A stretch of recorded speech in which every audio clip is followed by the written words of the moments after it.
Paramount Warner Bros. Reveals its 9 biggest franchises post-merger. Paramount recently revealed which 9 franchises are the biggest under its new umbrella following the planned acquisition of Warner Bros. Discovery. Paramount and Netflix have been in a hard-hitting bidding war for Warner Bros. Discovery, WD, for months now. After Netflix made an extremely lucrative offer, it seemed as though the streaming powerhouse was the winner. However, Paramount came in with a last-second proposal that WBD could not turn down, meaning that WBD will be acquired by Paramount if nothing falls through. During a recent call with analysts, as shared by Deadline, regarding the deal to acquire Warner Bros. Discovery, Paramount's Skydance CEO David Ellison revealed the specific franchises from both brands that Paramount views as the biggest and having the most potential. Of course, a lot of fan-favorite IPs and franchises were listed by Ellison, and there were almost an equal number of WBD properties as names under the Paramount banner.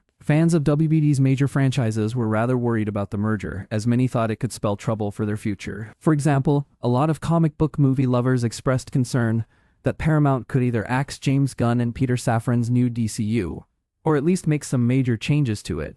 But that does not seem to be the case. In total, Ellison listed off 9 franchises from Paramount and WBD that he and Paramount view as the best of the best. Additionally, these franchises will also likely be the ones Paramount pours the most time and resources into in the future to ensure each remains near the top of the entertainment food chain. Harry Potter is one of the biggest franchises of all time, and just because it will be under a new umbrella does not change that fact. Since the original series of films starring Daniel Radcliffe, Emma Watson, and Rupert Grint was released, Harry Potter has been a Warner Bros. Property.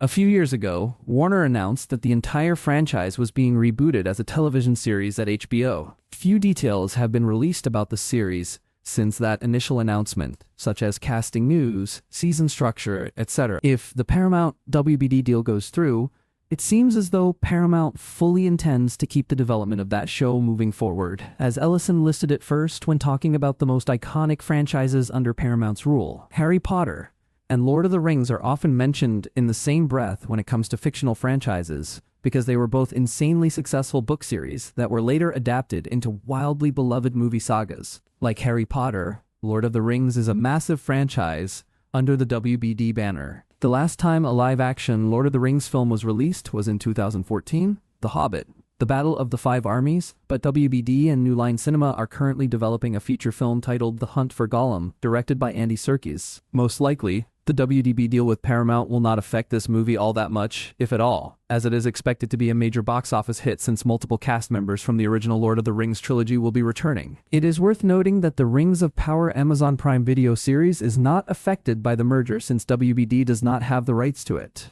That show came about when Amazon acquired the television rights to the Lord of the Rings book trilogy, as well as The Hobbit. As mentioned, a lot of fans were worried that the DCU could be cancelled or heavily altered by Paramount following the merger. After all, the DCU is a relatively new franchise and would be an easy cut for Paramount that could also save the company a lot of money. However, it seems as though Paramount sees a lot of value in DC as a property and in the DCU as a franchise, as Ellison specifically listed it as one of the biggest IPs now under the Paramount umbrella. Specifically, Ellison also recently stated that Paramount intends to keep the creative teams at WBD together after the deal is finalized, meaning that Gunn and Safran will most likely be able to continue building out the DCU. The DCU has a ton of projects planned over the course of the next few years. For instance, 2026 will see the release of Supergirl and Clayface in theaters and Lanterns on HBO Max. After that, Man of Tomorrow is planned to come out next, alongside other DC titles. Despite House of the Dragon Season 2 and Game of Thrones Season 8 not seeing as much success as HBO hoped in terms of reception,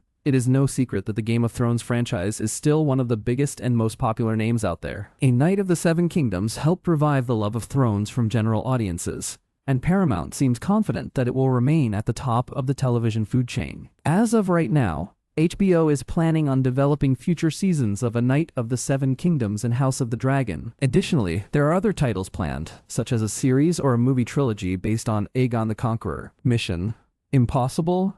The Final Reckoning was billed as the final installment of the mission, impossible franchise. Even if another project is never created, that franchise will remain a staple for Paramount for years to come, as Ellison specifically listed it as one of the major names at the company. Most likely, the Mission Impossible franchise will be rebooted in the future. One would assume Tom Cruise will not reprise his role as Ethan Hunt when that happens, but the actor continues to portray characters that require a lot of physicality and perform death-defying stunts, so anything is possible. Top Gun was a fun 80s flick that a lot of people look back on with nostalgia, but its sequel catapulted the franchise into a money-printing machine that seemingly has endless potential. Maverick is talked about in the same breath as The Dark Knight and The Empire Strikes Back when it comes to sequels passing the original and objectively becoming one of the most beloved movies of all time, so it is no surprise that Paramount views Top Gun as a major player at the company. A third Top Gun movie was officially announced back in January 2024, but not much has been said about it since. According to Jerry Bruckheimer,